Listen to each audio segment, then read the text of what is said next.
દર્શક મિત્રો, જી ન્યૂઝ ગુજરાતીમાં આપનું હાર્દિક સ્વાગત છે। ખાખરિયા ગામે કિરણસિંહ વસાવાએ શૈલેષ રાઠોડિયા સાથે વેરાઈ માતાના મંદિર પાસે બનેવીની તકરારમાં ઝઘડો થતા આરોપી શૈલેષ રાઠોડિયાએ કિરણ વસાવાને વાસમાં બંબો માથામાં વાગતા ભારે ઈજા થઈ હતી। સારવાર અર્થે વડોદરા સરકારી દવાખાને ખસેડ્યો, જ્યાં સારવાર દરમિયાન મૃત્યુ થયું હતું।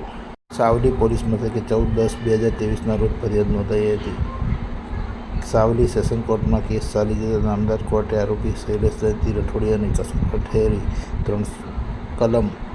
કલમ ઈ.પી.કો. 302 તથા એટ્રોસિટી એક્ટની કલમ 325ના ગુનાને કામે આજીવન સખત કેદ તથા બંને કલમો બાબતે 5,000 રૂપિયાનો દંડ કરેલ છે અને જો આરોપી દંડની રકમ ન ભરે તો વધુ 1 વર્ષની સજાનો હુકમ કરેલ છે।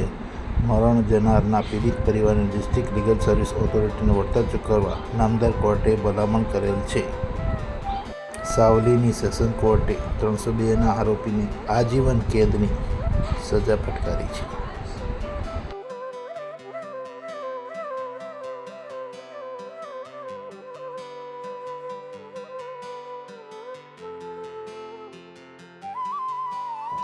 સાવલી પોલીસ સ્ટેશનમાં તારીખ 14/10/2023ના રોજ નોંધાયેલી ફરિયાદના બનાવમાં આરોપી શૈલેષભાઈ જયંતિભાઈ રાઠોડિયાનાએ ગુજરનાર કિરણભાઈ રાજુભાઈ વસાવાના એ આરોપી શૈલેષને એવું જણાવેલ કે તું મારા બનેવી બિટ્ટુને ગાળો કેમ બોલે છે, જેથી આરોપી શૈલેષનાએ ઉશ્કેરાઈ જઈ ગુજરનાર કિરણને માથામાં વાંસનો બંબુ મારી દેતા ગુજરનાર કિરણ બેભાન થઈને પડી ગયેલો, જેને સારવાર માટે સરકારી દવાખાનામાં દાખલ કરેલો। જે બનાવના 3 દિવસ બાદ ગુજરી જતા ગુજરનારના પિતાએ સાવલી પોલીસ સ્ટેશનમાં ફરિયાદ આપેલી।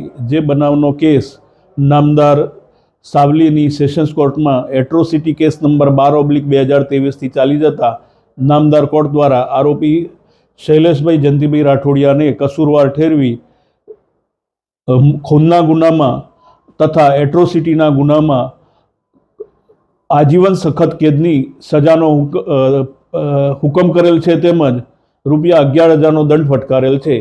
આ કામે આરોપી શૈલેષ જયંતિભાઈ રાઠોડિયાને જો દંડની રકમ ભરવામાં નિષ્ફળ જાય તો વધુ 1 વર્ષની સજાનો પણ હુકમ કરેલ છે, તેમજ ગુજરનારના પરિવારને ડિસ્ટ્રિક્ટ લીગલ સર્વિસ ઓથોરિટી દ્વારા જરૂરી સહાય ચૂકવવા ભલામણ કરવામાં આવેલ છે।